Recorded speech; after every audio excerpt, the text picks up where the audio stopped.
IPL 2025 సీజన్లో Mumbai Indians ఎట్టకేలకు విజయం సాధించింది.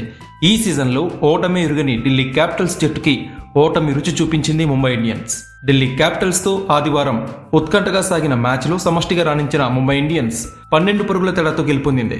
ఢిల్లీని వాళ్ళ హోమ్ గ్రౌండ్లో ఓడించింది. ఇంపాక్ట్ ప్లేయర్ కరణ్ శర్మ 3 వికెట్లతో పాటు ముంబై ఇండియన్స్ ఫీల్డింగ్ ఆ జట్టు విజయానికి కారణమైంది. ఈ మ్యాచ్లో ముందుగా బ్యాటింగ్ చేసిన ముంబై ఇండియన్స్ నిర్ణీత 20 ఓవర్స్లో 5 వికెట్ల నష్టానికి 205 పరుగుల భారీ స్కోర్ చేసింది. తిలక్ వర్మ హాఫ్ సెంచరీతో చెలరేగ్గా ర్యాన్ రికల్టన్, సూర్యకుమార్ యాదవ్, నమన్ ధీర్ కీలక ఇన్నింగ్స్ ఆడారు. ఢిల్లీ క్యాపిటల్స్ బౌలర్స్లో కుల్దీప్ యాదవ్, విప్రాజ్ నిగమ్ 2 వికెట్లు తీయగా ముఖేష్ కుమార్కి 1 వికెట్ దక్కింది. అనంతరం ఢిల్లీ క్యాపిటల్స్ 19 ఓవర్స్లో 193 పరుగులకి ఆలౌట్ అయి ఓటమి పాలైంది. ఇంపాక్ట్ ప్లేయర్ కరణ్ నాయర్ 40 బంతుల్లో 12 ఫోర్లు, 5 సిక్సర్ల సహాయంతో 89 పరుగులు చేసి విధ్వంసకర హాఫ్ సెంచరీతో రాణించినా కూడా ఫలితం లేకపోయింది. ఇక ఈ మ్యాచ్కి టర్నింగ్ పాయింట్ జస్ప్రీత్ బుమ్రా వేసిన 19వ ఓవర్.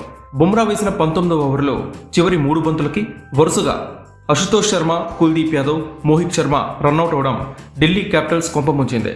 ఒకవేళ అశుతోష్ శర్మ కనుక క్రీజులో ఉంటే ఈ మ్యాచ్లో విజయం ఢిల్లీ క్యాపిటల్స్దే. ఎందుకంటే Ashutosh Sharma back to back ఫోర్లు కొట్టి మంచి ఫామ్లో ఉన్నాడు. లేని పరుగు కోసం ప్రయత్నించి అనవసరంగా రన్అట్ అయ్యాడు అశుతోష్ శర్మ. లేకపోతే ఎల్ఎస్జీతో మ్యాచ్లో ఎలా అయితే గెలిపించాడో ఢిల్లీ క్యాపిటల్స్ని, ఇవాళ కూడా సేమ్ అదే రిపీట్ అయ్యేది. ఇక ముంబై ఇండియన్స్ బౌలర్స్లో కరణ్ శర్మ 3 వికెట్లు తీగా మిచెల్ శాంట్నర్ 2 వికెట్లు పడగొట్టాడు.